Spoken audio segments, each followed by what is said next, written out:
నెక్కల్లులో బ్రహ్మకుమారీస్ సంస్థ నిర్మించిన భవనాలను ఆదివారం ప్రారంభించారు. రిపోర్ట్. అమరావతిలో నెక్కల్లు వద్ద యూనివర్సల్ పీస్ రిట్రీట్ సెంటర్లో నిర్మించబడిన భవన ప్రారంభోత్సవ వేడుక జరిగింది. బ్రహ్మకుమారీస్ వారి ఈ సెంటర్లో 89వ త్రిమూర్తి శివ జయంతి ఉత్సవాలలో భాగంగా మురళీ క్లాసు, బాబాకు భోగ్, జెండా వందనం, కేక్ కటింగ్, సాంస్కృతిక కార్యక్రమాలు మొదలగు కార్యక్రమాలు జరిగాయి. అనంతరం ముఖ్య అతిథిగా పాల్గొన్న ప్రముఖ వైద్యులు మంతెన సత్యనారాయణరాజు సందేశం అందించారు. ఇంకా ఈ కార్యక్రమంలో నాగరాజు, బ్రహ్మకుమారి సంస్థల ప్రతినిధులు బీకే సవిత అక్కయ్య, వికే శాంతి అక్కయ్య, బీకే సుధాకర్ అన్నయ్య, బీకే జయ, భారతి, నాగమణి, పద్మజ, విజయవాడ, గుంటూరు సేవా కేంద్రముల నుండి వచ్చిన బ్రహ్మకుమారి సోదరీమణులు పాల్గొన్నారు.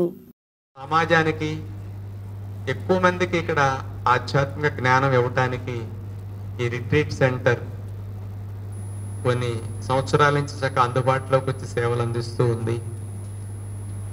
ఇంకా 3-4 ఇయర్స్లో అమరావతి పూర్తి చేయాలని గవర్నమెంట్ కూడా సంకల్పం చేస్తుంది. ఆలోపే ఇక్కడ అనుకున్న కార్యక్రమాలన్నీ కూడా బాగా జరగటానికి ఈ ఆడిటోరియం, ఈ హాల్స్ కానీ, అకామిడేషన్, డైనింగ్ హాల్ ఇవన్నీ కూడా వచ్చేస్తాయి.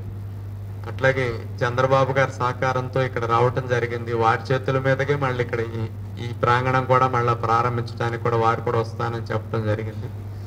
ఎంత త్వరగా పూర్తి చేస్తే వారు అంత త్వరగా వస్తారు. అంటే ఎవరూ చేయకుండా ఫస్ట్ బ్రహ్మకుమారీస్ ఆర్గనైజేషన్ని జనాల్లోకి తీసుకెళ్ళి సర్వీస్ యాక్టివిటీని ప్రారంభించారు అనే క్రెడిట్ కూడా ఈ సంస్థకు ఉంటుంది.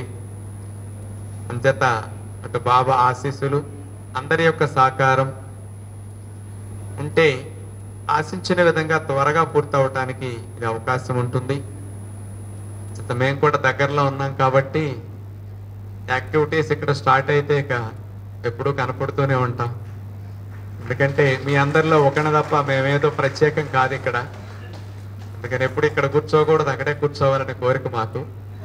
చేత ముందు నుంచి అమరావతి క్యాపిటల్ రాకముందు నుంచి 2012లోనే మేము ఇక్కడికి వచ్చి ఇన్స్టిట్యూషన్ ప్రారంభించి సాధకులకి అడ్మిషన్ ఇవ్వడం జరిగింది. 2008 నుంచి కన్స్ట్రక్షన్ మేము మొదలెట్టాం.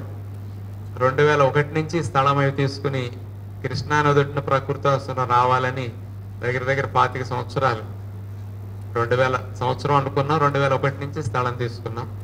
అంటే ఈ ప్రాంతం పూర్వం రోజుల్లో ఋషులందరూ కూడా ఇక్కడ ఉండి మంచిగా తపస్సు చేసి మంచి వైబ్రేషన్స్ ఇచ్చిన ప్రదేశం.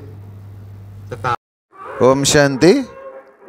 అమరావతి ప్రపంచంలో అమరావతికి ఒక ప్రత్యేకత ఉంది.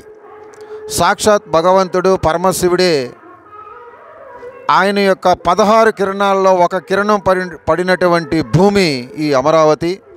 అందుకనే ప్రపంచంలోనే నెంబర్ 1 రాజధానిని తయారు చేయాలనేటువంటి సంకల్పం మన ముఖ్యమంత్రి చంద్రబాబు నాయుడు గారికి.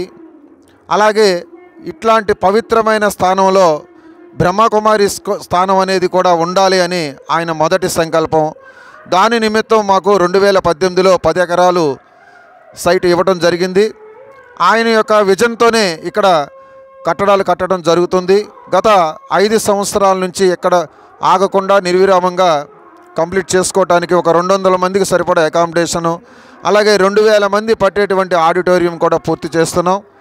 ఇది చాలా పవిత్రమైన స్థానం కాబట్టి గుంటూరు, కృష్ణా పరిసర ప్రాంతాల ఒకటి భక్తులందరూ కూడా ఈ స్థానాన్ని దర్శించుకుని భగవంతుడి యొక్క ఆశీర్వాదాలు తీసుకోవాలని ఈరోజు ఇక్కడ 89వ శివ జయంతి ఉత్సవాలు ఘనంగా జరిగినాయి. దానికోసం మంతెన సత్యనారాయణ రాజు గారు ముఖ్య అతిథిగా పాల్గొనటం ఇక్కడ మంచి శుభ పరిణామం. కాబట్టి